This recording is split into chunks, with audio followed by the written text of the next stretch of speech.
హే everyone, అందరికీ స్వాగతం. ప్రతి మూవీ లవర్కి కొన్ని మూవీస్పై హైప్ అయితే ఉంటుంది మామ. కానీ చాలా మూవీస్ ఆ హైప్ని రీచ్ అవ్వవు, ఎందుకంటే చాలా రీజన్సే ఉంటాయి. కానీ కొన్ని మూవీస్కి మాత్రం రిలీజ్ టైంలో పిచ్చ హైప్ ఉండి తీరా రిలీజ్ అయ్యాక ఫ్యాన్స్తో పాటు జనరల్ ఆడియన్స్ కూడా డిసప్పాయింట్ అయిన సందర్భాలు ఎన్నో మామ. సో ఈ వీడియోలో అలాంటి డిసప్పాయింట్ చేసిన సినిమాల గురించి చెప్పడం కాదు, ఒకవేళ అలా డిసప్పాయింట్ చేసిన సినిమాలు వర్కౌట్ అయ్యి ఉంటే అసలు ఏమయ్యేది అని ఈ వీడియోలో డిస్కస్ చేయబోతున్నాం మామ. వీడియో మంచి ఇంట్రెస్టింగ్గా ఉంటుంది, లాస్ట్ వరకు చూడండి. అండ్ ఇంకో చిన్న రిక్వెస్ట్ ఏంటి అంటే ఛానల్కి సబ్స్క్రైబ్ చేసుకుని వీడియోని లాస్ట్ వరకు చూడండి మామ. మీరు చూస్తారు చేస్తారని ఆశిస్తూ ఇంక వీడియోని మొదలెడదాం.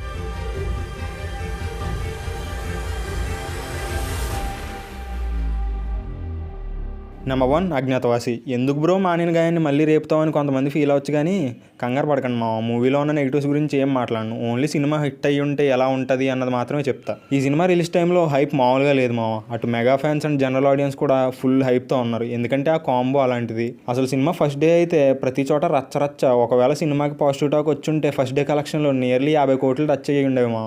అండ్ అందులోనూ పవన్ కళ్యాణ్ ఈ సినిమా చేసిన తర్వాత పాలిటిక్స్లోకి వెళ్తానన్నారు.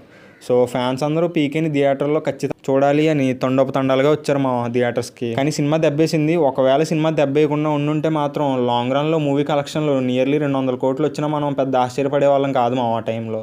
అండ్ అంతకన్నా ఇంపార్టెంట్ విషయం ఏంటి అంటే పీకే కెరీర్లో 25th ఫిల్మ్ ఈ సినిమా. ఈ సినిమా కానీ హిట్ అయ్యి ఉంటే ఒక మైల్ స్టోన్ అయ్యేది, కానీ అవ్వలేదు. అది వదిలేండి. కానీ ఒకవేళ ఈ సినిమా హిట్ అయ్యి ఉంటే ఇంకా మెగా ఫ్యాన్స్ అందరూ కాలర్ ఎగరేసుకుని మా ఓడి 25th ఫిల్మ్ హిట్ అని చెప్పుకునేవారు మావ. నెంబర్ 2 1 నేను ఒక్కడినే. నాకు బాగా గుర్తు మావ, ఈ సినిమా కోసం మా డాడీని ఒక రేంజ్లో ఇబ్బంది పెట్టి మరీ సినిమాకి తీసుకెళ్లేలా చేసామావ. బట్ పిల్లతనంలో నాకు సినిమా అయితే ఏం సరిగ్గా ఎక్కలేదు, కానీ సినిమా మాత్రం నచ్చింది మావ. కానీ ఒక్కసారి మూవీ నాలెడ్జ్ పెరిగాక మళ్ళీ చూసా, నోట్లోంచి ఒక్క మాట రాలా.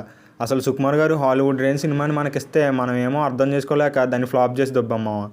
ఇదే సినిమా కనుక హిట్ అయ్యి ఉంటే మహేష్ బాబు గారి స్టోరీ సెలక్షన్ వేరేలా ఉండేది. అంటే మనం ఇప్పుడు చూస్తున్న మహేష్ బాబుకి హిట్ అయ్యి ఉండే మహేష్ బాబుకి చాలా డిఫరెన్స్ ఉండేది మావ. ఎలా అంటే కన్వెన్షనల్ కమర్షియల్ సినిమాలు కాకుండా బాబు మంచి ఎక్స్పెరిమెంటెడ్ సినిమాలు చేసేవాడు అని.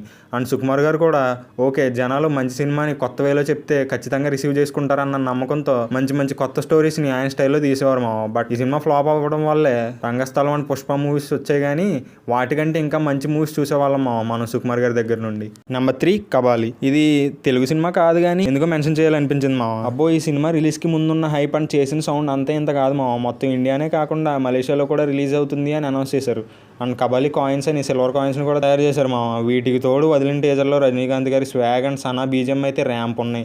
ఇంకా తలైవర్ ఫ్యాన్స్ అందరూ ఫుల్ స్వింగ్లో ఉన్నారు మావ రిలీజ్కి. అనుకున్నట్టే మూవీ కనుక హిట్ అయ్యి ఉంటే ఇప్పటికీ తమిళ ఇండస్ట్రీ హైయెస్ట్ గ్రాసింగ్ ఫిల్మ్గా ఉండేది మావ ఈ సినిమా. అండ్ పారంజిత్ క్రేజ్ ఇప్పుడున్న లోకేష్ కనగరాజ్ క్రేజ్ కంటే ఎక్కువగా ఉండేది. అంతెందుకు పారంజిత్ని తలైవర్ ఫ్యాన్స్ అందరూ పూజించేసేవారు తలైవర్కి ఆ రేంజ్ సినిమా ఇచ్చినందుకు. అండ్ సినిమాకి మ్యూజిక్ డైరెక్టర్ అయిన సంతోష్ నారాయణకి అయితే అనిరుద్ధ్ రేంజ్ క్రేజ్ వచ్చేది మావ. బట్ అన్ఫార్చునేట్లీ సినిమా ఫ్లాప్ అయింది, కానీ మూవీలో కంటెంట్ మాత్రం చాలా స్ట్రాంగ్ ఉంటుంది. అండ్ రజనీకాంత్ గారికి ఎలివేషన్లు కూడా అదే రేంజ్లో పడ్డాయి సినిమాలో. నెంబర్ 4 శక్తి. మెహరాన్న కళాఖండం అనే చెప్పాలి మావ. అసలు pre release okay audio launch ఈవెంట్కి మెహరాన్ ఇచ్చిన ఎలివేషన్స్కి ఫ్యాన్స్ అందరూ కల్ట్ బొమ్మ రాబోతుందని ఫిక్స్ అయిపోయారు. బట్ తీరా సినిమా చూస్తే మెహరాన్న రేంజ్ రాడ్ సినిమా ఇచ్చాడు మావ. బట్ అదే ఊపులో కనుక సినిమా హిట్ అయ్యి ఉంటే మాత్రం వైజయంతి ప్రొడక్షన్లో వచ్చిన మూవీస్లో ఈ మూవీ బిగ్గెస్ట్ హిట్ అయ్యి ఉండేది మావ. అండ్ తారక్ అన్నకు కూడా మంచి కంబ్యాక్ మూవీ అయ్యేది. బట్ మూవీ ఫ్లాప్ అయిన సినిమాలో సాంగ్స్ మాత్రం నెక్స్ట్ లెవెల్ మావ. అసలు ఒక్కో సాంగ్ ఒక్కో డైమండ్ అంతే. సినిమాలో ఉన్న క్యాస్ట్ అండ్ క్రూ వల్ల సినిమా కనుక హిట్ అయ్యి ఉంటే జూనియర్ ఎన్టీఆర్ అన్న క్రేజ్ మన 2 తెలుగు రాష్ట్రాలు దాటి ఇండియా మొత్తం స్ప్రెడ్ అయ్యేది మావ. బట్ సినిమా మాత్రం ఆడలేదు. తెలిసిందేగా, మెహరాన్ నెవర్ డిసప్పాయింట్. నెంబర్ 5 లైగర్. ఈ సినిమా ఏమాత్రం బాగా పర్ఫామ్ చేసినా పూరి గారికి మంచి కంబ్యాక్ అయ్యేది మావ. అండ్ వీడి కెరీర్లోనే హైయెస్ట్ గ్రాసింగ్ సినిమా కూడా అయ్యేది. బట్ మొత్తం సీన్ రివర్స్ అయింది. సినిమా ప్రమోషన్లో చెప్పిన దానికి మూవీకి సంబంధం లేకపోవడం వల్ల మూవీ చూడడానికి వెళ్ళిన ఆడియన్స్ అందరూ ఒక్కసారిగా షాక్ అయ్యారు మావ.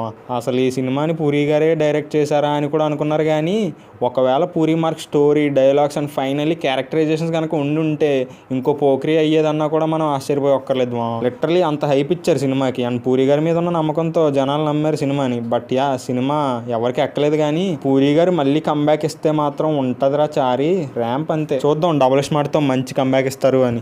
Number 6 orange. మగధీర తర్వాత రామ్ చరణ్ చేస్తున్న సినిమా. అండ్ డైరెక్టర్ ఏమో బొమ్మరిల్ భాస్కర్. నాగబాబు గారు ప్రొడ్యూస్ చేస్తున్నారు. ఇప్పటి వరకు రిలీజ్ చేసిన సాంగ్స్ అన్నీ నెక్స్ట్ లెవెల్ ఉన్నాయి. ఇంకా సినిమా గురించి ఏ మాత్రం టెన్షన్ పడక్కర్లేదు అనుకున్నారు మా ఫ్యాన్స్. తీరా కట్ చేస్తే స్టోరీ ఆ టైం కంటే అడ్వాన్స్ ఉండడం వల్ల సినిమా ఫ్లాప్ అయింది. అడ్వాన్స్ ఉండడం వల్ల ఫ్లాప్ అవ్వడం ఏంట్రా బాబు. సరే, అది పక్కన పెడితే ఒకవేళ హిట్ అయి ఉంటే చరణ్ స్టోరీ సెలక్షన్ వేరేలా ఉండేది మావా. కమర్షియల్ సినిమాలు కాకుండా మంచి స్టోరీ ఉన్న మూవీస్ని సెలెక్ట్ చేసుకునేవాడు. అండ్ బొమ్మరిల్ భాస్కర్ గారు ఖచ్చితంగా ఇయర్కి ఒక సినిమా ఇచ్చేవారు. అండ్ ప్రొడ్యూసర్గా నాగబాబు గారు కూడా మన తెలుగు ఫిల్మ్ ఇండస్ట్రీలో పెద్ద ప్రొడ్యూసర్ అయ్యేవారు మావా. బట్ సినిమా మాత్రం బాగుంటుంది, కానీ ఆడియన్స్ రిసీవ్ చేసుకోలేకపోయారు. అంతేగాని మూవీలో కంటెంట్ మాత్రం నెక్స్ట్ లెవెల్ మావా. సో ఇది మావా, నేను నా ఊహాశక్తిని భయంకరంగా యూస్ చేసి చేసిన వీడియో. దీనికి ఎవరు అఫెండ్ అవ్వద్దు. ఐ హోప్ మీకు వీడియో నచ్చుతుంది అని. మీకు గనక వీడియో నచ్చితే లైక్ చేయండి, షేర్ చేయండి and do subscribe to our channel. మళ్ళీ ఇంకో వీడియోతో మేము ముందుకు వస్తాం. అంతవరకు team filmy reason signing off.